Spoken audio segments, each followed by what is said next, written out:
Hello friends, ಇವತ್ತಿನ ಸಂಚಿಕೆಯಲ್ಲಿ ಏನಾಯಿತು ಅಂತ ನೋಡ್ಕೊಂಡು ಬರೋಣ ಬನ್ನಿ.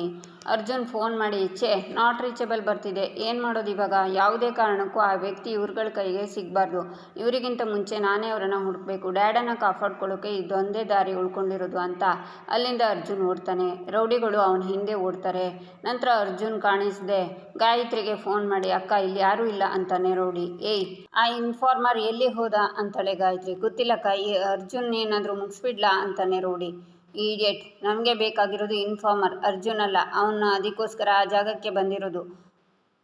ಅರ್ಜುನ್ಗಿಂತ ಮುಂಚೆ ನಾವೇ ಮೊದಲು ಆ ಇನ್ಫಾರ್ಮರ್ನ ಹುಡುಕಬೇಕು. ನೋಡಿ, ಸುತ್ತಮುತ್ತ ಎಲ್ಲ ಹುಡುಕಿ, ಯಾವುದೇ ಕಾರಣಕ್ಕೂ ಆ ಇನ್ಫಾರ್ಮರ್ ಮಿಸ್ ಆಗಬಾರ್ದು. ಅರ್ಜುನ್ ಕೈಗಂತೂ ಸಿಗಲೇಬಾರ್ದು ಅಂತ ಕಾಲ್ ಕಟ್ ಮಾಡ್ತಾಳೆ ಗಾಯತ್ರಿ. ಈಚೆ ನಿರ್ಮಲಾ ಕಡ್ಡಿ ಕೇರಿ ದೀಪ ಹಚ್ಚಬೇಕು ಅನ್ನುವಾಗ ಭಾರ್ಗವಿ ಓಡಿ ಬಂದು ಅತ್ತೆ ಅಂತ ಕಡ್ಡಿನ ತಳ್ತಾಳೆ. ಭಾರ್ಗವಿ, ಏನು ಮಾಡಿದೆ ನೀನು? ಪರಿಜ್ಞಾನ ಇದೆಯಾ ನಿನಗೆ ಅಂತಾರೆ ನಿರ್ಮಲಾ. ಅತ್ತೆ ಬನ್ನಿ ಅಂತಾಳೆ ಭಾರ್ಗವಿ. ಯಾಕೆ ಅಂತಾರೆ ನಿರ್ಮಲಾ. ಹೇಳ್ತೀನಿ ಬನ್ನಿ ಅಂತಾಳೆ ಭಾರ್ಗವಿ. ವೃತ್ತಕ್ಕೆ ಲೇಟ್ ಆಗ್ತಿದ್ಯಮ್ಮ ಅಂತಾರೆ ನಿರ್ಮಲಾ. ಅತ್ತೆ ಬನ್ನಿ ನೀವು ಅಂತ ಭಾರ್ಗವಿ ಅತ್ತೆ ಕೈನ ಹಿಡ್ಕೊಂಡು ಕಿಚನ್ಗೆ ಕರ್ಕೊಂಡು ಬರ್ತಾಳೆ. ಆವಾಗಿಂದ ಕೇಳ್ತಿದ್ದೀನಿ, ಅದೇನು ವಿಷಯ ಅಂತನಾದರೂ ಹೇಳು ಅಂತಾರೆ ನಿರ್ಮಲಾ. ಅತ್ತೆ, ಇಲ್ಲಿ ಗ್ಯಾಸ್ ಲೀಕ್ ಆಗ್ತಿತ್ತು ಅಂತಾಳೆ ಭಾರ್ಗವಿ. ಆಗ ಬೃಂದ ಬಂದು, ಅಲ್ಲ ಅತ್ತೆ, ಪೂಜೆನ ಅರ್ಧಕ್ಕೆ ಬಿಟ್ಟು ಇಲ್ಲೇನು ಮಾಡ್ತಿದ್ದೀರಾ ಅಂತಾಳೆ. ನನ್ನ ಪಾಡಿಗೆ ನಾನು ಪೂಜೆ ಮಾಡ್ತಾ ಕೂತಿದ್ದೆ ಬೃಂದ. ಇನ್ನೇನು ಪೂಜೆ ಶುರು ಮಾಡಬೇಕು ಅಷ್ಟರಲ್ಲಿ ಇವಳು ನನ್ನ ಕೈ ಹಿಡ್ಕೊಂಡು ಹೇಳ್ಕೊಂಡು ಬಂದ್ಲು. ಏನು ಅಂತ ಕೇಳಿದರೆ ಗ್ಯಾಸ್ ಲೀಕ್ ಆಗ್ತಿತ್ತು ಅಂತಿದ್ದಾಳೆ ನೋಡು ಅಂತಾರೆ ನಿರ್ಮಲಾ. ಅತ್ತೆ, ನಿಜವಾಗ್ಲೂ ಗ್ಯಾಸ್ ಲೀಕ್ ಆಗ್ತಿತ್ತು ಅತ್ತೆ, ಅದಕ್ಕೆ ನಿಮಗೇನೂ ಆಗಬಾರ್ದು ಅಂತ ಅಲ್ಲಿಂದ ಇಲ್ಲಿಗೆ ಕರ್ಕೊಂಡು ಬಂದೆ ಅಂತಾಳೆ ಭಾರ್ಗವಿ. ಅಲ್ಲ ಭಾರ್ಗವಿ, ನಿಜವಾಗ್ಲೂ ಗ್ಯಾಸ್ ಲೀಕ್ ಆಗ್ತಿದ್ರೆ ಇಡೀ ಮನೆ ಗ್ಯಾಸ್ ತುಂಬ್ಕೋಬೇಕಾಗಿತ್ತು. ಮನೆ ಇರಲಿ, ಅಡುಗೆ ಮನೆಯೂ ವಾಸನೆ ಬರ್ತಿಲ್ಲ. ಯಾಕೆ ಹೀಗೆ ಸುಳ್ಳು ಹೇಳ್ತಿದ್ಯಾ ಅತ್ತೆ? ರಾಹುಕಾಲ ಬೇರೆ ಶುರುವಾಯಿತು, ಈಗ ಪೂಜೆ ಮುಂದುವರ್ಸೋಕೆ ಆಗಲ್ವಲ್ಲ. ಹೀಗಾಗೋಯ್ತಲ್ಲ ಅತ್ತೆ, ಏನು ಮಾಡೋದು ಇವಾಗ ಅಂತಾಳೆ ಬೃಂದ. ಫ್ಲ್ಯಾಶ್ ಬ್ಯಾಕ್ಗೆ ಹೋಗ್ತಾಳೆ. ಭಾರ್ಗವಿ ಆಚೆ ಹೋದಾಗ ಕಿಚನ್ಗೆ ಬಂದು ಗ್ಯಾಸ್ ಆಫ್ ಮಾಡಿ ಎಕ್ಸಿಸ್ಟ್ ಫ್ಯಾನ್ನ ಆನ್ ಮಾಡಿ ಆಚೆ ಹೋಗಿರ್ತಾಳೆ ಬೃಂದ. ಅದು ಯಾವ ಜನ್ಮದ ಪಾಪನೋ ಏನೋ. ನೀನು ನಮ್ಮನೆ ಸೊಸೆಯಾಗಿ ಬಂದಿದ್ಯಾ, ನಾನು ನನ್ನ ಗಂಡಂಗೆ ಒಳ್ಳೇದಾಗಲಿ ಅಂತ ಪೂಜೆ ಮಾಡ್ತಿದ್ರೆ ಅದನ್ನು ಹಾಳು ಮಾಡಿಬಿಟ್ಟಿಯಲೆ ಅಂತಾರೆ ನಿರ್ಮಲಾ. ಅತ್ತೆ, ಮಾವ ಜೈಲಿಂದ ಆಚೆ ಬರೋದು ಇವಳಿಗೆ ಒಂದು ಸ್ವಲ್ಪನೂ ಇಷ್ಟ ಇಲ್ಲ, ಅದಕ್ಕೆ ಹೀಗೆಲ್ಲ ಮಾಡೋದು ಅಂತಾಳೆ ಬೃಂದ. ಅತ್ತೆ, ನನಗೆ ನಿಜವಾಗ್ಲೂ ಗ್ಯಾಸ್ ಮೇಲೆ ಬಂತು ಅತ್ತೆ, ದಯವಿಟ್ಟು ನನ್ನ ನಂಬಿ ಅಂತಾಳೆ ಭಾರ್ಗವಿ. ಅತ್ತೆ, ಇವಳು ಹೇಳೋ ಮಾತನ್ನು ಕಟ್ಕೊಂಡು ನೀವು ಪೂಜೆನ ಮಾಡದೆ ಬರಬಾರ್ದಾಗಿತ್ತು. ಈಗ ಮಾವನಿಗೇನಾದರೂ ಆದರೆ ಅಂತಾಳೆ ಬೃಂದ. ಅತ್ತೆ ಅಂತ ಭಾರ್ಗವಿ ಹೇಳುವಾಗ, ಜಸ್ಟ್ ಶಡಪ್ ಭಾರ್ಗವಿ, ಜೆಪಿಗೇನಾದರೂ ಹೆಚ್ಚು ಕಮ್ಮಿ ಆದರೆ ನಾನು ನಿನ್ನನ್ನು ಮಾತ್ರ ಸುಮ್ಮನೆ ಬಿಡಲ್ಲ. ಅದೇನು ಅಂತ ಈ ಮನೆ ಸೊಸೆಯಾಗಿ ಬಂದ್ಯೋ, ನಮ್ಮ ಇಡೀ ಮನೆನ ಹಾಳು ಮಾಡಿಬಿಟ್ಟಿಯಲ್ಲ ಛೆ ಅಂತ ಹೋಗ್ತಾರೆ ನಿರ್ಮಲಾ. ಆಗ ಬೃಂದ ಮಂಗಳಾರತಿ ಆಯ್ತಾ ಅಂತ ಕೈಯಲ್ಲಿ ಸನ್ನೆ ಮಾಡಿ ಅಲ್ಲಿಂದ ಹೋಗ್ತಾಳೆ. ಈಚೆ ಗಂಗಾ ಸೋಫಾ ಮೇಲೆ ಕೂತ್ಕೊಂಡಿರ್ತಾಳೆ. ಭಾರ್ಗವಿ ಟೆನ್ಷನಲ್ಲಿ ಅಲ್ಲೇ ಆಚೆ ಈಚೆ ತಿರುಗ್ತಿರ್ತಾಳೆ. ಏನು ಭಾರ್ಗವಿ, ಬಾಲ ಸುಟ್ಟು ಬೆಕ್ಕಿನ ತರಹ ಓಡಾಡ್ತಿದ್ಯಾ? ಯಾರನ್ನಾದರೂ ಹುಡುಕ್ತಿದ್ಯಾ? ಏಯ್ ಭಾರ್ಗವಿ, ಈ ಮನೇಲಿ ನನ್ನ ಜೊತೆ ಮಾತಾಡ್ತಿದ್ದಿದ್ದು ನೀನು ಒಬ್ಳೆ ಕಣೆ. ಈಗ ನೀನು ಹೀಗೆ ಸೈಲೆಂಟ್ ಆದರೆ ನನಗೆ ಬೇಜಾರಾಗುತ್ತಪ್ಪ ಅಂತಾಳೆ ಗಂಗಾ. ಚಿಂತೆ ಮಾಡಬೇಡಿ, ಆದಷ್ಟು ಬೇಗ ಜೈಲಿಗೆ ಹೋಗ್ತಿರಲ್ಲ, ಇಲ್ಲಿರೋರ ಜೊತೆ ಎಷ್ಟು ಬೇಕಿದ್ರೂ ಮಾತಾಡಿ, ಬೇಕಿದ್ರೆ ನಿಮ್ಮ ಕಷ್ಟ ಸುಖನ ಅಲ್ಲಿ ಹಂಚ್ಕೊಳ್ಳಿ ಅಂತಾಳೆ ಭಾರ್ಗವಿ. ಏಯ್ ಹುಡುಗಿ, ನೀನಿನ್ನು ಅದೇ ಕನಸು ಕಾಣ್ತಿದ್ಯಾ? ನಿಮ್ಮ ಮಾವನ್ನ ಬಿಡಿಸ್ಕೊಂಡು ಬರೋದು, ನನ್ನನ್ನು ಜೈಲಿಗೆ ಕಳಿಸೋದು, ಇದೆಲ್ಲ ಆಗೋ ಮಾತೇನೆ? ಹುಡುಕ್ತಾ ಇರೋ ಸಾಕ್ಷಿನೇ ಸಿಗದೆ ಅದು ಹೇಗೆ ಜೆಪಿ ನಿರಪರಾಧಿ ಅಂತ ಪ್ರೂವ್ ಮಾಡ್ತೀಯಾ? ನಿನಗೂ ಸಿಗ್ತಿಲ್ಲ, ನಮಗೂ ಸಿಗ್ತಿಲ್ಲ, ಅದು ಹೇಗೆ ಸಿಗ್ತಾರೆ ಹೇಳು? ಅಂಥ ವ್ಯಕ್ತಿ ಇದ್ದರೆ ತಾನೇ ಸಿಗೋದಕ್ಕೆ. ನಮ್ಮ ಟ್ರಸ್ಟಿಂದ ನಮ್ಮ ವಿರುದ್ಧನೇ ಅದು ಯಾರು ಬಂದು ಸಾಕ್ಷಿ ಹೇಳ್ತಾರೆ ಅಂತ ಸ್ವಲ್ಪ ಅನುಮಾನ ಇತ್ತು. ನೀನನ್ನು ಭಯಪಡಿಸೋದಕ್ಕೆ ಈ ತರಹ ನಾಟಕ ಆಡ್ತಿದ್ಯಾ ಅಂತ ಆಮೇಲೆ ಗೊತ್ತಾಯಿತು. ನೋಡು, ನೀನು ಎಷ್ಟೇ ತಿಪ್ಪರ್ಲಾಗ ಹಾಕಿದ್ರು ನನ್ನ ವಿರುದ್ಧ ಒಂದೇ ಒಂದು ಸಾಕ್ಷಿನೂ ಸಿಗೋದಿಲ್ಲ ಕಣೆ ಅಂತಾಳೆ ಗಂಗಾ.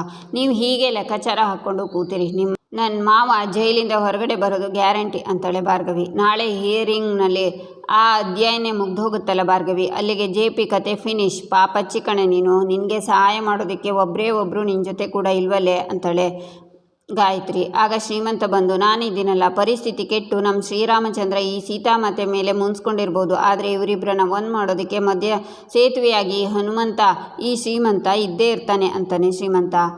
ಆಗ ಅರ್ಜುನ್ ಬಂದು, ಮಾವ, ನಾನು ಹುಡ್ಕೊಂಡು ಸಾಕ್ಷಿ ನನ್ನ ಕಣ್ಣೆದ್ರು ಬಂದಿಲ್ಲ, ಹೊರಗಡೆ ಸಿಗೋದು ರಿಸ್ಕು, ನೇರವಾಗಿ ಕೋರ್ಟ್ಗೆ ಬಂದು ಸಾಕ್ಷಿ ಹೇಳ್ತೀನಿ ಅಂತ ಹೇಳಿದರು ಅಂತಾನೆ ಅರ್ಜುನ್. ಭಾರ್ಗವಿ ಖುಷಿಯಿಂದ ನಗ್ತಾಳೆ. ಗಂಗಾ ಸಿಟ್ಟಿಂದ ನಿಂತ್ಕೋತಾಳೆ. ಮಾವ, ಇಲ್ಲಿ ಮಾತಾಡೋದು ಬೇಡ, ಬಾ ನನ್ನ ಜೊತೆ ಅಂತ ಶ್ರೀಮಂತನ ಕರ್ಕೊಂಡು ಹೋಗ್ತಾನೆ ಅರ್ಜುನ್. ಆಗ ಭಾರ್ಗವಿ ನಗ್ತಾ ಸೋಫಾ ಮೇಲೆ ಕಾಲು ಹಾಕಿ ಕೂತ್ಕೊಂಡು, ಏಯ್ ಗಂಗಾ, ನಿನ್ನ ವಿರುದ್ಧವಾಗಿ ನನಗೆ ಸಾಕ್ಷಿನೇ ಸಿಗಲ್ಲ ಅಂತ ಹೇಗೆ ಅಂದ್ಕೊಂಡೆ ಅಂತ ಫ್ಲ್ಯಾಶ್ ಬ್ಯಾಕ್ಗೆ ಹೋಗ್ತಾಳೆ ಭಾರ್ಗವಿ. ಶ್ರೀಮಂತನ ಹತ್ರ ಭಾರ್ಗವಿ, ನೋಡು ಶ್ರೀಮಂತಪ್ಪ, ಸಾಕ್ಷಿ ಬರ್ತೀನಿ ಅಂತ ಹೇಳಿರೋ ಲೊಕೇಶನ್ ಈಗಾಗಲೇ ಗಾಯತ್ರಿ ದೇವಿಗೆ ಸಿಕ್ಕಿರುತ್ತೆ. ಇಷ್ಟೊತ್ತಿಗಾಗಲೇ ಅವಳು ಕಡೆಯವರು ಆ ಸಾಕ್ಷಿನ ಹುಡ್ಕೊಂಡು ಹೊರಟಿರ್ತಾರೆ ಅಂತಾಳೆ. ಮಗಳೇ ಈಗ ಏನು ಮಾಡೋದು ಅಂತಾನೆ ಶ್ರೀಮಂತ.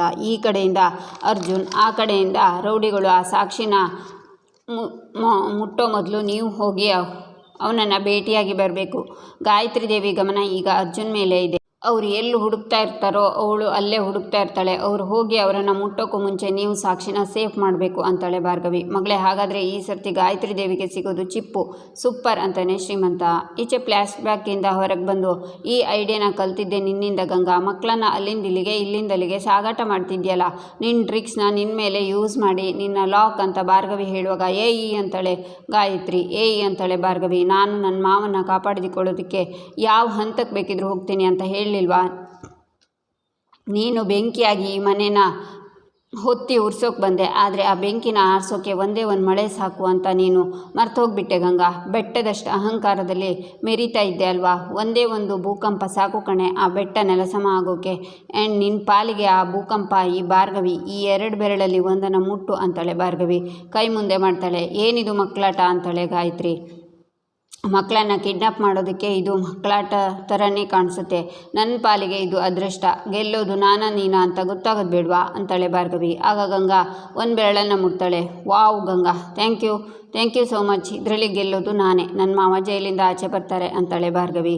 ಏ ಆ ಇನ್ನೊಂದು ಬೆರಳಲ್ಲಿ ಏನಿತ್ತು ಅಂತಾಳೆ ಗಾಯತ್ರಿ. ನೀನು ಸೋಲ್ತೀಯ ಅಂತಿತ್ತು. ಆಟದಲ್ಲಿ ನೀನು ತುಂಬ ಕಾಯಿಗಳನ್ನು ಗಳಿಸಿರ್ಬೋದು, ಆದರೆ ಕೊನೆ ಕಾಯಿ ನಡೆಯುವವರೆಗೂ ಚೆಕ್ಮೇಟ್ ಆಗುವವರೆಗೂ ಚದುರಂಗದಾಟ ಮುಗಿಯಲ್ಲ ಅನ್ನೋ ಬೇಸಿಕ್ ರೂಲ್ಸ್ನ ಮರ್ತ್ಬಿಟ್ಯಾ ಗಂಗಾ. ನಿನ್ನ ಸ್ವಾರ್ಥಕ್ಕೆ ಅದೆಷ್ಟೋ ಮಕ್ಕಳ ಪ್ರಾಣ, ನನ್ನ ತಂದೆ ಪ್ರಾಣನ ಬಲಿ ಕೊಟ್ಟಿದ್ಯಾ. ಆದರೆ ಈಗ ಮಾವನ್ನ ಬಲಿ ಕೊಡೋಕೆ ಹೋಗಿದ್ಯಾ. ಈಗ ನಿನ್ನ ಪಾಪದ ಕೊಡ ತುಂಬಿ ತುಳುಕ್ತಾ ಇದೆ. ಸಾಕು, ಇನ್ನು ಮುಂದೆ ನಿನ್ನಿಂದ ಒಂದೇ ಒಂದು ಇರುವೆ ಕೂಡ ತೊಂದರೆ ಆಗ್ಕೊಡೋದು. ನಾಳೆ ನಿನ್ನ ನಿಜ ಬಣ್ಣ ಬಯಲಾಗೋಕ್ಕೆ ಕೋರ್ಟಲ್ಲಿ ಎಲ್ಲ ತಯಾರಿಗಳು ನಡೆದಿದೆ. ನಾಳೆ ಕೋರ್ಟಲ್ಲಿ ಸಿಗೋಣ ಅಂತ ಭಾರ್ಗವಿ ಹೋಗ್ತಾಳೆ.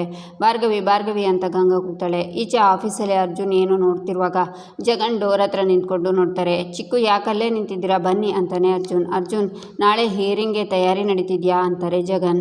ತಯಾರಿ ನಡೀತಿದೆ ಚಿಕ್ಕು. ಡ್ಯಾಡ್ ಪರವಾಗಿ ಎಲ್ಲ ಸಾಕ್ಷಿಗಳನ್ನು ಕಲೆಕ್ಟ್ ಮಾಡಿದ್ದೀನಿ, ಅದನ್ನೇ ಚೆಕ್ ಮಾಡ್ತಿದ್ದೀನಿ ಅಂತಾನೆ ಅರ್ಜುನ್ ಅಣ್ಣ ನಿಜವಾಗ್ಲೂ ಆಚೆ ಬರ್ತಾನಾ ಅಂತಾರೆ ಜಗನ್. 200% ಆಚೆ ಬರ್ತಾರೆ ಚಿಕ್ಕು. ಸತ್ಯ ಡ್ಯಾಡ್ ಕಡೆ ಇರುವಾಗ ಯಾರಿಗೂ ಹೆದರ್ಕೋಬೇಕಾಗಿಲ್ಲ ಅಂತಾನೆ ಅರ್ಜುನ್. ಹಾಗಲ್ಲ ಅರ್ಜುನ್, ಅಪೋಸಿಷನ್ ಲಾಯರ್ ಆಗಿ RK ಅವ್ರು ಬಂದಿದ್ದಾರೆ, ಅವರನ್ನು ಸೋಲಿಸೋದು ಅಷ್ಟು ಸುಲಭ ಅಲ್ಲ ಕಣೋ ಅಂತಾರೆ ಜಗನ್. ಈಗಲೂ ನಾನು ಅದೇ ಮಾತನ್ನು ಹೇಳ್ತಿದ್ದೀನಿ. ಎಲ್ಲಿಂದ ಯಾರೇ ಬಂದರೂ ಆ ಬ್ರಹ್ಮನೇ ಭೂಮಿಗೆ ಇಳಿದು ಬಂದರು ಡ್ಯಾಡ್ ತಪ್ಪು ಮಾಡಿಲ್ಲ ಅನ್ನೋದೇ ನಿಜ. ಅವರನ್ನು ಟ್ರ್ಯಾಪ್ ಮಾಡಿದಾರಷ್ಟೇ ಅಂತಾನೆ ಅರ್ಜುನ್. ಮತ್ತು ಅಣ್ಣ ಯಾಕೆ ನಾನೇ ಗಂಗಾ ಅಂತ ಒಪ್ಕೊಂಡಿದ್ದಾನೆ ಅಂತಾರೆ ಜಗನ್. ಚಿಕ್ಕು, ಇಲ್ಯಾಕೆ ಹೀಗೆ ಕೇಳ್ತಿದ್ಯಾ? ಡ್ಯಾಡ್ ಬಗ್ಗೆ ನಿಮಗೆ ಗೊತ್ತಿಲ್ವಾ?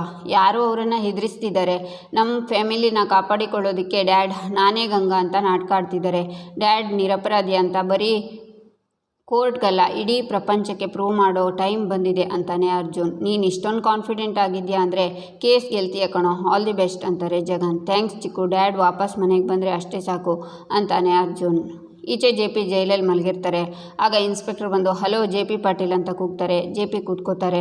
ನೋಡು, ಇಲ್ಲಿ ನೀವೇ ಗಂಗಾ ಅಂತ ಒಪ್ಕೊಂಡ ಹಾಗೆ ಕೋರ್ಟಲ್ಲಿ ಕೂಡ ಒಪ್ಕೋಬೇಕು. ಅದು ಬಿಟ್ಟು ಏನಾದರೂ ನವರಂಗಿ ಆಟ ಮಾಡಿದರೆ ಚರ್ಮ ಸುಲಿತೀನಿ ಗೊತ್ತಲ್ಲ. ಏನಾದರೂ ಕಿತಾಪತಿ ಮಾಡಿ ಕೋರ್ಟಲ್ಲಿ ಬಚಾವಾಗೋಕೆ ಹೋಗಿ ಮನೆಗೆ ಹೋದರೆ ಅಲ್ಲಿ ಮನೆ ಇರುತ್ತೆ ಹೊರತು ಮನೆಯವರಲ್ಲ. ನಮಗೆ ಸ್ಟೇಟ್ಮೆಂಟ್ ಕೊಟ್ಟಿರೋದು ಸತ್ಯ ಅಂತ ಒಪ್ಕೋಬೇಕು ಅಂತ ಇನ್ಸ್ಪೆಕ್ಟರ್ ಹೋಗ್ತಾರೆ. ಈಚೆ ರೂಮಲ್ಲಿ ಗಾಯತ್ರಿ ಇಂಜೆಕ್ಷನ್ನ ರೆಡಿ ಮಾಡ್ತಿರ್ತಾಳೆ. ಆಗ ಬೃಂದ ಬಂದು ಅತ್ತೆ ಏನು ಮಾಡ್ತಿದ್ದೀರಾ ಅಂತಾಳೆ. ಮುಖ್ಯವಾದ ಕೆಲಸ ಆಗಿರೋ ಗಾಯನ ಸರಿ ಮಾಡೋದಕ್ಕೆ ಬ್ಯಾಂಡೇಜ್ನ ರೆಡಿ ಮಾಡ್ತಿದ್ದೀನಿ ಅಂತಾರೆ ಗಾಯತ್ರಿ. ಅಲ್ಲ ಅತ್ತೆ, ನಾಳೆನೇ ಕೋರ್ಟ್ ಹಿಯರಿಂಗ್ ಇದೆ. ನೀವು ನೋಡಿದರೆ ಮಕ್ಕಳ ಆಟದ ಥರ ಏನೋ ಮಾಡ್ತಿದ್ದೀರಲ್ಲ ಕೂತ್ಕೊಂಡು. ಆ ಕಡೆ ಅರ್ಜುನ್ ಭಾರ್ಗವಿ ನೋಡಿದರೆ ಸಿಕ್ಕಾಪಟ್ಟೆ ಪ್ರಿಪೇರ್ ಆಗ್ತಿದ್ದಾರೆ. ಅವ್ರ ಕಾನ್ಫಿಡೆನ್ಸ್ ನೋಡ್ತಿದ್ರೆ ಗ್ಯಾರಂಟಿ ಮಾವನ್ನ ಆಚೆ ಕರ್ಕೊಂಡು ಬಂದೇ ಬರ್ತಾರೆ. ನನಗೆ ಇಷ್ಟೊಂದು ಟೆನ್ಷನ್ ಆಗ್ತಿದೆ. ನೀವು ನೋಡಿದರೆ ಇನ್ನೇನೋ ಮಾಡ್ಕೊಂಡು ಕೂತಿದ್ದೀರಲ್ಲ ಅತ್ತೆ ಅಂತಾಳೆ ಬೃಂದ. ನನ್ನ ಬಗ್ಗೆ ನಿನಗೆ ಗೊತ್ತಿಲ್ಲ. ಪ್ಲ್ಯಾನ್ ಏನ ಮಾತ್ರ ನಂಬ್ಕೊಂಡು ಕೈ ಕಟ್ಟಿಕೊಂಡು ಕೂರೋಳಲ್ಲ ಈ ಗಾಯತ್ರಿ. ಅದಕ್ಕೆ ಪ್ಲ್ಯಾನ್ B ರೆಡಿ ಮಾಡ್ಕೊಳ್ತಾ ಇದ್ದೀನಿ ಅಂತಾರೆ ಗಾಯತ್ರಿ. ಹೌದಾ, ಅದೇನು ಪ್ಲ್ಯಾನ್ ಅಂತ ನನಗೂ ಹೇಳಿ ಅತ್ತೆ ಅಂತಾಳೆ ಬೃಂದ. ಅದು ನೀನು ಊಹೆಗೂ ಮೀರಿದ್ದು. ನಾಳೆ ನಿನಗೆ ಎಲ್ಲ ಗೊತ್ತಾಗುತ್ತೆ ಅಂತಾರೆ ಗಾಯತ್ರಿ. ಅಟ್ಲೀಸ್ಟ್ ನಾನು ಏನು ಮಾಡಬೇಕು ಅಂತನಾದರೂ ಹೇಳಿ ಅಂತಾಳೆ ಬೃಂದ. ಆಗ ಇಂಜೆಕ್ಷನ್ ಇಟ್ಟಿರೋ ಬಾಕ್ಸ್ನ ಬೃಂದನ ಕೈಯಲ್ಲಿ ಕೊಡ್ತಾರೆ ಗಾಯತ್ರಿ. ಇದೇನಿದು ಅಂತಾಳೆ ಬೃಂದ. ಈಚೆ ಅರ್ಜುನ್ ಕೋರ್ಟ್ಗೆ ಹೋಗೋಕೆ ಕೋಟ್ ಹಾಕ್ಕೊಂಡು ರೆಡಿಯಾಗಿ ಅಪ್ಪನ ಫೋಟೋ ನೋಡಿ ರೂಮಿಂದ ಹೊರಗೆ ಬರ್ತಾನೆ. ನಿರ್ಮಲಾ ಆರತಿ ಮಾಡಿ ಎಲ್ರಿಗೂ ಕೊಡ್ತಿರ್ತಾರೆ. ಅರ್ಜುನ್ ಕೂಡ ಆರತಿ ತಗೋತಾನೆ. ಆಚೆ ಗಾಯತ್ರಿ ಮತ್ತು ಬೃಂದ ಬಂದು ಇಬ್ಬರು ದೂರದಿಂದ ಇವನ್ನೇ ನೋಡ್ತಾ ಇರ್ತಾರೆ. ಇವತ್ತು ನಡೆಯೋದು ಬರೀ ಹಿಯರಿಂಗ್ ಅಲ್ಲ, ಇವತ್ತು ಪಾಟೀಲ್ ಮನೆ ಭವಿಷ್ಯ ನಿರ್ಧಾರ ಆಗೋ ದಿನ. JP ಇಲ್ಲದೆ ಈ ಮನೆ ನಾವು ಯಾರೂ ಇಲ್ಲ ಕಣೋ.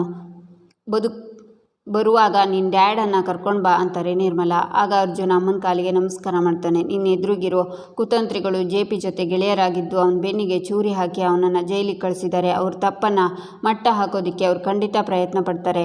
JPನ ಅಲ್ಲೇ ಇರಿಸೋಕೆ ಅವ್ರು ಏನು ಬೇಕಿದ್ರೂ ಪ್ರಯತ್ನ ಪಡ್ತಾರೆ. ಅರ್ಜುನ್, ನೀನು ತುಂಬ ಹುಷಾರಾಗಿರಬೇಕು. ನಿನ್ನ ಹತ್ರ ಏನೂ ಕೇಳಲ್ಲ. JPನ ಈ ಮನೆಗೆ ವಾಪಸ್ ಕರ್ಕೊಂಡು ಬಂದುಬಿಡು. ಇದೊಂದು ಸಹಾಯ ಮಾಡು ಪುಟ್ಟ ಅಂತಾರೆ ಶಕುಂತಲಾ. ಶಕ್ಕು, ಯೋಚನೆ ಮಾಡಬೇಡಿ ಅಂತಾನೆ ಅರ್ಜುನ್.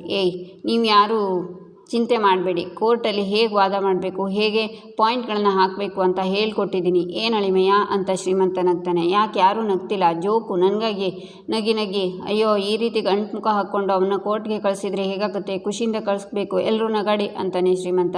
ಅಪರೂಪಕ್ಕೆ ನನ್ನ ತಮ್ಮ ಸರಿಯಾದ ಮಾತು ಹೇಳಿದ್ದಾನೆ ಅರ್ಜುನ್. ನೀನೇನೂ ಟೆನ್ಷನ್ ಮಾಡ್ಕೋಬೇಡ, ನನಗೆ ನಿನ್ನ ಮೇಲೆ ನಂಬಿಕೆ ಇದೆ ಅಪ್ಪ ಅಂತಾರೆ ನಿರ್ಮಲಾ. ನ್ಯಾಯ ನಮ್ಮ ಕಡೆ ಇದೆ. ನಾನು ಯಾರಿಗೂ ಹೆದರಲ್ಲ. ನಮಗೋಸ್ಕರ ಎಷ್ಟೆಲ್ಲ ತ್ಯಾಗ ಮಾಡಿರೋ ಡ್ಯಾಡ್ಗೂ ಮೋಸ ಆಗೋಕ್ಕೆ ನಾನು ಬಿಡಲ್ಲ. ನೋಡ್ತಾ ಇರಿ, ಇವತ್ತು ಡ್ಯಾಡ್ ಮನೆಗೆ ಬಂದೇ ಬರ್ತಾರೆ. ಮಾಮ್, ಹೋಗಿ ಬರ್ತೀವಿ. ಶಕು, ಹೋಗಿ ಬರ್ತೀವಿ. ಚಿಕ್ಕು ಬಾಯ್, ಮಾಮ ಬಾಯ್ ಅಂತ ಹೊರಡುವಾಗ ಪಾರ್ಥ ಅಂತ ಕರೀತಾಳೆ ಭಾರ್ಗವಿ. ಅರ್ಜುನ್ ತಿರುಗ್ತಾನೆ. ಆಲ್ ದಿ ಬೆಸ್ಟ್ ಅಂತಾಳೆ ಭಾರ್ಗವಿ.